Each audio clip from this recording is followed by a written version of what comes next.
Терапија за пациентите со мултипла склероза наскоро ќе биде достапна во повеќе болници низ државата. Освен на клиниката за неврологија, пациентите ќе можат да ја земат и во други здравствени установи во кои е вработен невролог.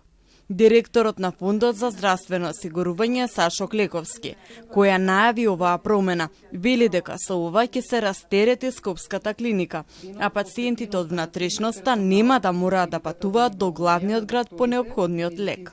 Знам колку е мачно некој од Стумица или од Стуга да патува до Скопје за да ја подигне, а најтрагично да подигне таблетарна форма на терапија или подкожна која самиот може да ја дава. Клековски тврди дека буџетот за лекување на ова заболување е тројно зголемен во однос на претходната година и дека сега нема листа на чекање за биолошката терапија. Од клиниката за неврологија пак посочија дека главен проблем е тоа што нема апарат за магнетна резонанца.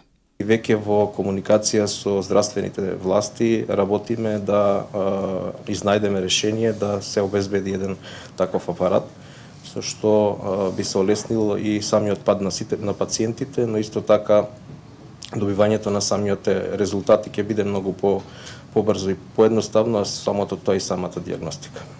Мултипла склероза е едно од најчестите невролошки нарушувања и причини за инвалидитет кај младите лица на возраст од 20 до 40 години.